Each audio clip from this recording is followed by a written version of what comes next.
Imagine walking through an ancient Aztec marketplace.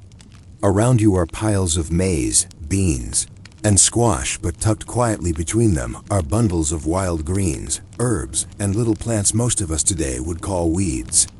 To the Aztecs, these weren't nuisances to be pulled up and thrown away. They were food, medicine, and sometimes even offerings to the gods. While empires rose and fell, these humble plants endured, hidden in plain sight. Tonight, we'll explore the quiet history of why the Aztecs welcomed weeds instead of pulling them, and how these overlooked plants carried a story of survival across centuries. Chapter 1: Fields of Patience. How the Aztecs saw value in weeds. If you were to walk through an Aztec field in the early 16th century, your first impression might be confusion. Instead of neat, carefully cleared rows of maize, beans, and squash, the three sisters of Mesoamerican farming, you would find stalks of grass sprouting at odd angles, small flowering plants weaving between crops, and patches of low shrubs, seemingly ignored by farmers. By European standards, this looked messy, even careless. To the eye trained in Old World agriculture, the presence of weeds was a sign of laziness or neglect. But for the Aztecs, this apparent disorder was not a failure at all. It was a deliberate practice, a quiet acceptance that weeds, too, had a place in the life of the field. The Aztecs lived in the Valley of Mexico, a high plateau where rainfall varied sharply from year to year, and where thin soils required careful management. Farming here demanded creativity. The most famous innovation was the chinampas system, floating plots of fertile soil built in lakes and marshes. Yet even in ordinary upland fields, Aztec farmers developed methods to make the most of what grew, whether it was planted by hand or scattered by nature. Weeds were not simply tolerated. They were harvested, eaten, used as medicine, burned for fuel, or woven into tools. To begin with, the Aztec word for weed was not the dismissive insult it became in English. In Nahuatl, the language of the Aztecs, terms like quelites referred broadly to edible greens plants that grew quickly, needed little tending, and were gathered fresh from the fields. The same word could apply to what a European farmer might have cursed as a pest, but which an Aztec household might later stew into a broth. These were not nuisances. They were part of the diet. Daily life in the Aztec Empire revolved around maize. But maize alone could not sustain a population of millions. Protein came from beans, fats from avocados and amaranth, and vitamins from the greens that sprouted uninvited. Small plants like quintonil, Amaranthus hybridus, quelites, and wild purslane were carefully picked and eaten alongside tortillas. Their role was not minor. Archaeological evidence suggests that these weeds, humble as they seem, provided vital nutrients, especially in lean times when crops were damaged by frost or flood. The act of leaving weeds in the field was then an insurance policy. If a hailstorm destroyed maize stalks or if pests chewed through bean plants, the wild greens would remain. Their resilience made them dependable. They could be dried, stored, or eaten immediately. Unlike European farmers who spent hours uprooting unwanted plants, Aztec farmers saw benefit in keeping the balance. It is easy to imagine a farmer in the Valley of Mexico rising before dawn, walking barefoot across the dew-damp earth, and stooping to gather a handful of tender leaves that grew between the maize rows. He would not think of them as intruders. He would think of them as breakfast, but the value of weeds went further than food. Many species were incorporated into Aztec medicine, a system that blended herbal knowledge with ritual practice. Plants such as epazote were used to aid digestion. Others soothed wounds, reduced fever, or eased childbirth. The weedy abundance of the field was a kind of pharmacy, always stocked, always renewing itself without cost. Some weeds also had roles in crafts and daily work. Fibrous plants could be twisted into simple cords or used as padding. Certain stalks became fuel when dried, supplementing the limited supplies of wood available near the capital city of Tenochtitlan. Nothing went to waste if it could serve a purpose. The more one studies Aztec agriculture, the clearer it becomes that weeds were not viewed in opposition to crops. Instead, they were integrated into a worldview in which nature was layered, interconnected, and reciprocal. To strip the earth bare for the sake of tidy rows would have seemed reckless. Balance mattered more than uniformity, even the most celebrated feat of Aztec engineering. The chinampas reflected this principle. These artificial islands, constructed from mud and reeds, were framed with willow trees whose roots stabilized the soil. Between maize and beans, edible greens sprouted spontaneously. Farmers would not always uproot them.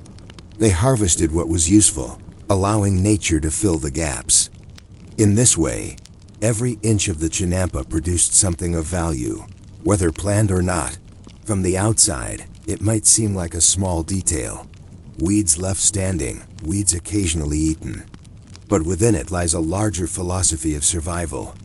The Aztecs lived with constant uncertainty, drought, flood, volcanic eruption, or invasion.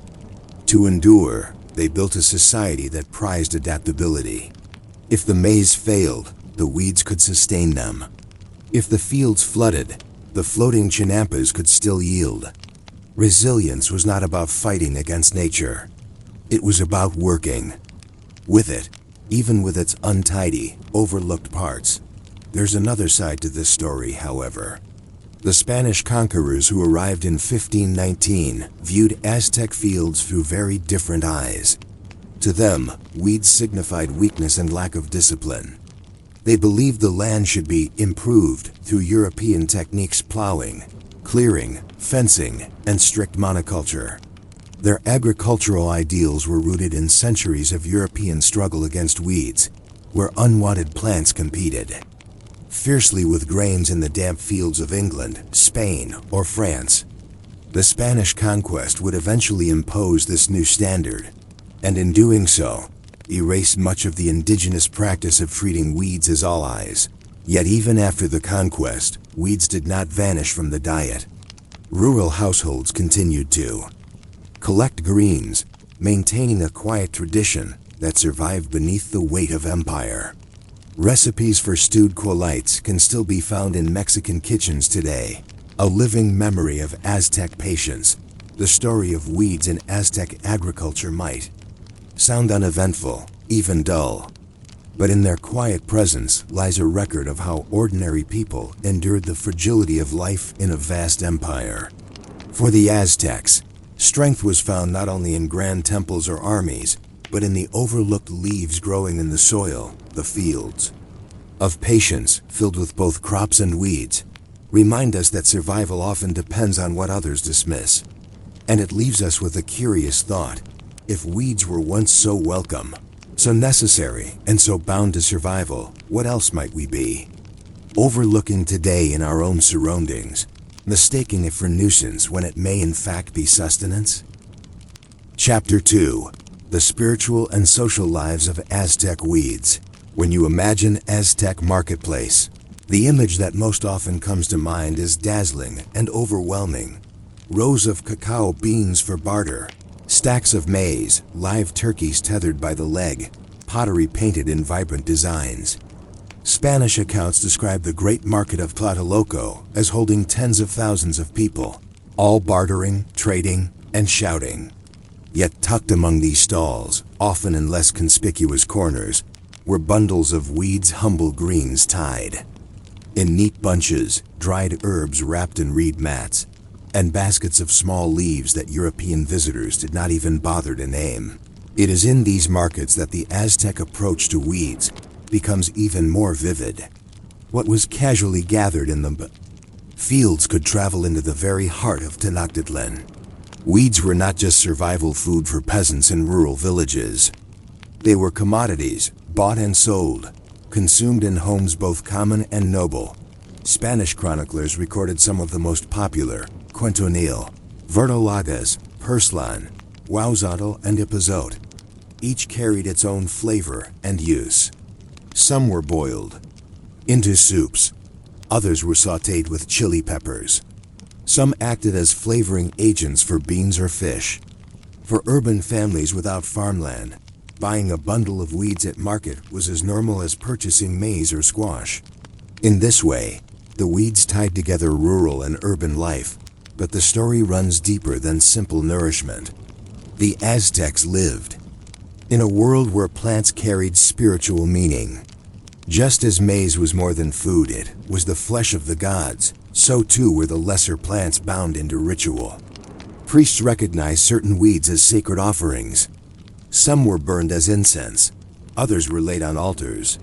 In the annual agricultural festivals, people wove garlands of flowers and greens, blending the cultivated and the wild into symbols of abundance. Take huauzontle, for example. On the surface, it was an edible green related to amaranth, but in ceremonies dedicated to Tlatelolco, the war god, huauzontle was molded into offerings shaped like idols. The weeds were not weeds. In those moments, they were sacred material, transformed into a bridge between humans and gods. Even more ordinary weeds carried ritual value. In childbirth ceremonies, midwives used greens to cleanse the mother and child. In healing rites, shamans chewed leaves and blew their essence over the sick. The line between medicine, magic, and food blurred. What grew unbidden in the soil could as easily end up in a cooking pot as in a sacred ritual. To understand why this mattered so much, you have to picture the Aztec relationship with the earth. Farming was never seen as purely mechanical. It was part of a larger negotiation with the forces of nature.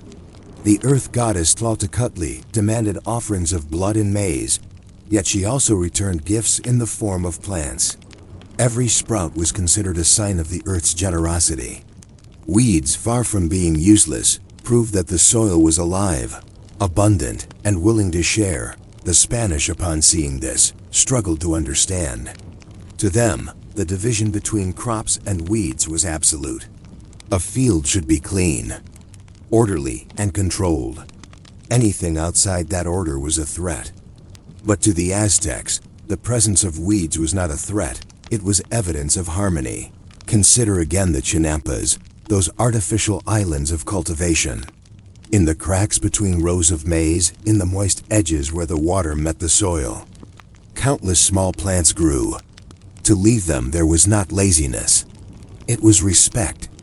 The Aztecs believed in balance, and balance meant allowing the earth to show her variety.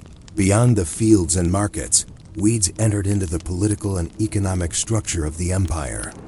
The Aztecs ruled over hundreds of subject towns and villages, each of which paid tribute a tax and goods delivered to the capital. Maize and cotton formed the backbone of tribute lists, but ethnobotanists argue that lesser plants, including edible weeds, often filled the bundles carried by porters. Why? Because they were cheap to collect, nutritious to transport, and easily dried. In this way, weeds played a quiet role in sustaining the tribute economy that fed Tenochtitlan's elite. At the household level, weeds reduced dependence on tribute or trade altogether. For poor families, a bundle of quelites meant a meal without cost. For women running kitchens, the weeds became essential tools of thrift. Even among noble households, recipes that blended maize dough with greens showed that weeds were not shameful food. They were versatile and respected. This is not to say that all weeds were welcome. The Aztecs, like farmers everywhere, recognized that certain aggressive plants competed too fiercely with maize or beans. These were sometimes pulled, sometimes left on the edges of fields. But the line was never drawn as sharply as in European agriculture. The difference lies in perspective. For the Aztecs, weeds were not defined by what they disrupted, but by what they provided. A plant that gave food, medicine, or ritual value was not a nuisance, it was a resource. If you imagine again the daily rhythm of an Aztec farmer, you can see how this philosophy played out. Morning light would find him in the field, tending maize stalks, mending dikes, or spreading night soil as fertilizer. In between, his wife or children might stoop to pluck a handful of leaves for the midday meal. No time was wasted pulling out everything that grew uninvited. Instead, each plant was assessed. Was it edible? Was it useful? If yes, it stayed. If no, perhaps it was left for animals to graze. This attitude reflected not just practicality, but a worldview shaped by centuries of adaptation to the valley's harsh environment. The soils were shallow, water unpredictable, and disasters frequent. In such a world, flexibility mattered more than strict control. The people who survived were the people who could find use in the unexpected. Spanish friars who recorded Aztec life after the conquest sometimes wrote with frustration about this approach. To them, it was a sign of barbarous ignorance. Yet centuries later, modern nutritionists recognize the wisdom. Perslan, once dismissed as a weed, is now praised for its omega-3 fatty acids. Amaranth greens are celebrated as superfoods. The Aztecs had always known their value, not from scientific analysis, but from generations of lived experience. Weeds then were woven into every layer of Aztec existence: diet, medicine, ritual, economy, and philosophy. They blurred the boundaries between cultivated and wild, sacred and mundane, order and disorder. What Europeans called weeds, the Aztecs called life. And yet, this harmony raises a lingering question. If the Aztecs embraced weeds so fully, what happened when their world collided with European agriculture, which sought to root them out? How did two such different views of the land clash, and what was lost in the process? Section 3. The quiet roots of Aztec agriculture. When Spanish soldiers marched into the Valley of Mexico in 1519, they did not only carry swords and muskets, they carried wheat. They carried cattle. They carried the European idea of what a farm should look like. For the Aztecs, the earth was alive with variety. A field was successful if it gave maize, beans, squash, and in the same soil, quelites, purslane, amaranth greens, and herbs. For the Spaniards, a field was successful if it was uniform row upon row of one crop, kept free of intruders. To them, weeds were a sign of disorder. They must be plowed under, burned, or grazed out. This difference in perspective was not just agricultural. It reflected deeper cultural divides. The Spanish worldview was shaped by centuries of European farming, in which weeds meant famine, and famine meant revolt. To control the land was to control society.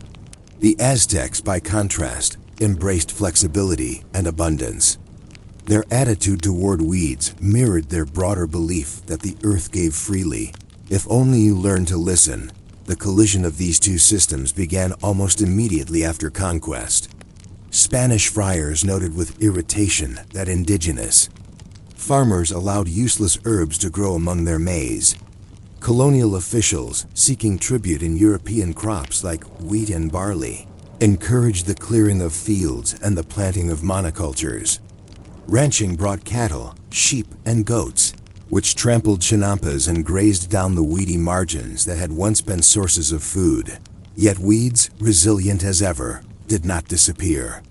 In fact, some of them thrived under the very disruptions that conquest brought. Purslane spread in trampled pastures. Epazote persisted along roadsides and village edges. These plants became part of the new colonial diet, even as official policy discouraged them. Indigenous women continued to sell bundles of greens in markets, even as wheat bread became a colonial staple. What changed most was perception. Over time, the Spanish disdain for weeds filtered into indigenous communities.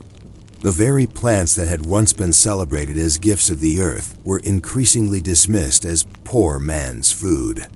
Wheat, with its association to European bread and Christian ritual, carried prestige. Maize retained its place, but quelites became symbols of poverty, and yet, poverty has a way of keeping traditions alive. Families who could not afford wheat or meat turned again and again to what the soil freely offered. Rural households continued to harvest greens from their fields. Healers still prescribed weed-based remedies. In private kitchens, Aztec recipes survived even if they went unrecognized by colonial authorities. One of the most remarkable survivals is quelites, a term that refers to dozens of edible greens. Even today in Mexico, quelites are sold in open-air markets, tied in bunches, just as they were in Tlatelolco 500 years ago. They are stewed with beans, sautéed with onions, or wrapped in tortillas. Ask a vendor where they come from, and the answer is often the same: from the milpa, the maize field. The same humble origin, unchanged across centuries. The resilience of these plants tells us something about history itself. Empires rise and fall, but weeds remain. They grow in cracks, in forgotten corners, in the margins of human effort. They survive conquest not by resisting, but by adapting. In this way, the history of Aztec weeds is a history of quiet endurance. To put this in perspective, consider the fate of wheat. Spaniards brought it with great ceremony, planted it in carefully, plowed fields, blessed it in churches, and demanded tribute in its form. Yet for centuries, wheat remained a luxury. For most indigenous households, daily life still revolved around maize and around the weeds that grew beside it. The colonizers sought to impose one kind of agriculture, but in the kitchens of Mexico, another system endured. Modern science has circled back to recognize what the Aztecs always knew. Perslan is among the richest plant sources of omega-3 fatty acids. Amaranth greens are high in protein and micronutrients. Epazote aids digestion. These are not weeds in any dismissive sense. They are food, medicine, and survival. What Spaniards once scorned as disorder is now praised as biodiversity. But beyond nutrition, the persistence of Aztec weeds reveals something more subtle. It shows how cultural memory hides in the ordinary. A festival may be banned, an idol smashed, a temple razed, but the habit of gathering greens from the edge of a field, that can slip beneath notice. Mothers teach daughters, grandmothers pass recipes to grandchildren, and slowly, quietly, the tradition survives, even today. If you walk through a Mexican market, you will see the legacy of this endurance. Amid the piles of tomatoes and peppers, you will find quelites stacked in bundles. A vendor might casually call out their names: huauzontle, quintonil, verdolagas. Few buyers pause to reflect that they are touching plants gathered in the same way by Aztec hands centuries ago. The history lies hidden in plain sight, and so the story of Aztec weeds is not one of triumph or tragedy. It is one of quiet persistence, a persistence that mirrors the nature of weeds themselves.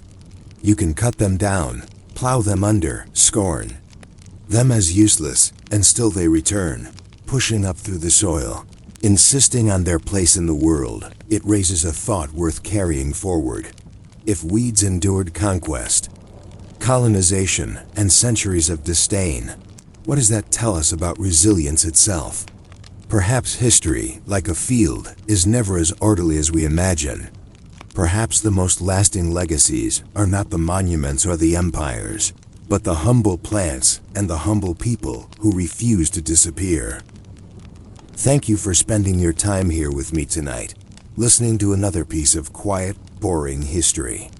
I hope this gentle journey helped you drift a little closer to rest, or simply gave you a peaceful space to let your mind wander.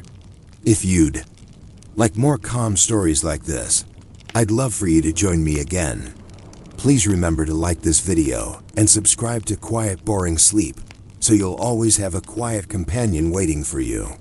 Until next time, rest well and good night.